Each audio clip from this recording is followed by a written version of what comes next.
janganlah bodoh-bodoh banget gitu loh jadi orang. Karena sesayang-sayangnya kalian juga pasti akan sakit hati ngelihat orang yang disayang dengan orang yang lain.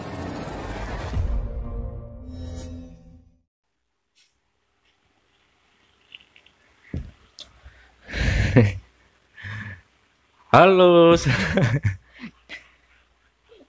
kayak tukang pijit. Nggak seru. Halo, assalamualaikum warahmatullahi wabarakatuh. Kembali lagi bersama saya. Kita bahas yang nggak mulu hantu ya, kayaknya hantu terus. Dan kebetulan saya dicerewetin juga sama teman saya nanya, Ten, gimana sih?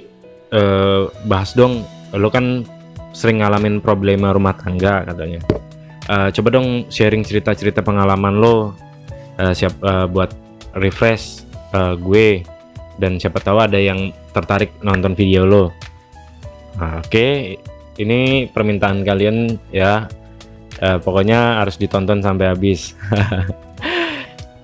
Dan bagi yang nonton video saya yang baru, saya di bagian playlist ada review karpet, barang online, dan beberapa cerita horor juga ya. Bisa teman-teman simak, dan jangan lupa di like dan subscribe video saya. Oke, problema rumah tangga yang sering saya temui ya, yang belum saya bahas. Ini permasalahannya gini, antara udah nyaman atau emang sayang. Ini bisa dibilang antara bodoh dan ya mau bingung ya. Karena kalau udah rumah tangga itu juga pilihannya sangat berat ya teman-teman. Nggak semudah pacaran kita langsung putus udahan. Karena kalau udah nikah itu prosesnya ya banyak pihak yang terkait, dari keluarga besar, harus ngurus perceraian di pengadilan. Pokoknya nggak semudah orang pacaran gitu loh putus. Yang sering saya agak bikin jengkel itu ya dapat pasangan di saat nikah itu baru berjalan angka 4 tahun 5 tahun, tiba-tiba dapat ujian orang ketiga. Dan yang saya bingung, walaupun udah ketahuan sering selingkuh gitu, tapi banyak cewek yang sabar. Yang saya bingung tuh sabar, tetap maafin, tapi kambuh lagi. Sempet nangis-nangis mau minta cerai, minta pisah, balik lagi malah hamil. Banyak sih kejadian-kejadian seperti itu yang saya alamin. Dan saya bingungnya gini ya, pernikahan itu belum berjalan 10 tahun 15 tahun ya, baru sebentar banget. Tapi namanya di zaman sekarang gitu, perceraian itu gampang banget. Yang saya sering jumpain tuh gampang banget. Ada yang baru setahun 2 tahun juga dicerai, udah banyak banget gitu loh. Yang saya bingung, permasalahan ini rata-rata dari segi ekonomi. Kedua, kurangnya kepuasan atau bisa dibilang sentuhan dari pasangan. Nah, ini setelah saya urai barusan, solusi yang biasa saya kasih untuk mereka, saya juga bingung ya, kalau memang udah terlalu parah, ya kayak katakanlah udah sering zina, atau ya udah lebih parah lah. Kalau saya sih lebih prefer ke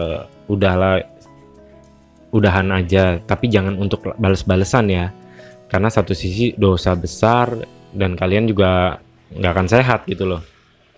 Tapi apa salahnya saya bilang lebih baik udahan baru kamu cari yang lain ya. Nah, niatnya memang besar buat pisah, tapi ketika lakinya berubah, baik, adem lagi, nggak lama kambuh lagi. Akhirnya gini, solusi dari saya, ini yang saya jabarkan untuk teman-teman yang muslim ya. Untuk teman-teman agama Kristen atau Hindu, ada caranya juga sebetulnya. Nah, ini yang saya jabarkan yang muslim ya. Jadi si pasangan ini ya, umpama istri gitu ya, saya suruh sholat malam rutin, rajin sedekah untuk atas nama suami supaya menjadi lebih baik lagi ke keluarga. hilangkan atau jauhkan dari segala macam yang namanya godaan-godaan di luar ya. Dijalanin sama teman saya tuh bener-bener namanya rumah tangga ya, dibanding cerai kan mungkin lebih baik bertahan.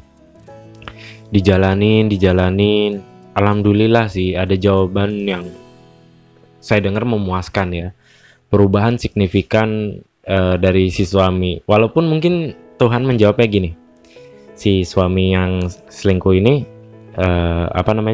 tiba-tiba dikecewain sama si wanita ini, dibukalah aibnya gitu, jeleknya. Jadi si suami udah kayak sakit hati, tapi kan jeleknya balik lagi ke istri gitu, udah nyakitin balik lagi.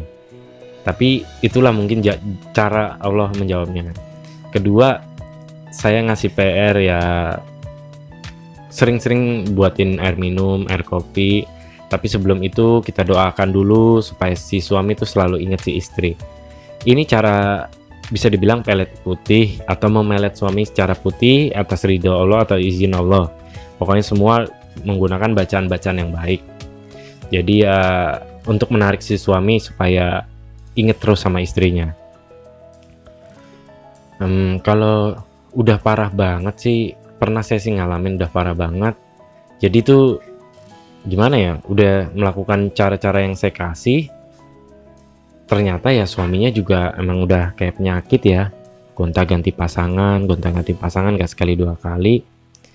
Akhirnya saya kasih solusi gini, kamu sholat malam rutin zikir Asmaul Husna ya, kamu minta kepada yang maha kuasa, yang maha adil, yang maha bijaksana, baik buruknya seperti apa. Kalau memang harus pisah, tolong berikan jalan kemudahan. Kalau emang harus bersama, jauhkan mereka, suami saya tuh dari godaan-godaan yang lain.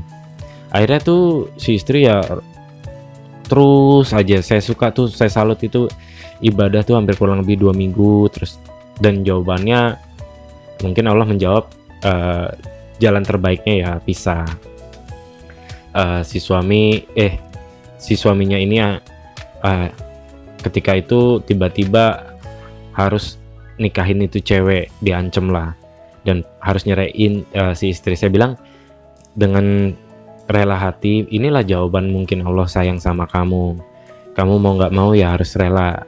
Mungkin jalannya ini ditunjukin nih, kamu harus nyerahin, si suami juga harus nikahin itu cewek.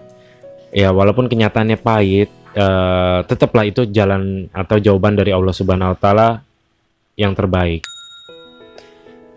Kalau bisa dibilang dari yang saya bilang tadi, sayang, ya udah sayang ya, terlanjur cinta, janganlah bodoh-bodoh banget gitu loh jadi orang. Karena sesayang-sayangnya kalian juga pasti akan sakit hati ngelihat orang yang disayang dengan orang yang lain ya kan. Pokoknya saya cuma bilang, orang bodoh aja yang meninggalin pasangan yang baik, yang setia, yang sabar. Itu aja sih kata-kata saya. Saya ucapkan terima kasih banyak nonton video ini. Sebenarnya sih saya bukan membahas sesuatu hal, saya cuma hanya menjawab, tapi melalui versi video YouTube. Saya ucapkan terima kasih banyak yang udah request, pokoknya wajib nonton. Dan buat semuanya yang nyimak video sampai habis, saya ucapkan terima kasih banyak. Assalamualaikum warahmatullahi wabarakatuh.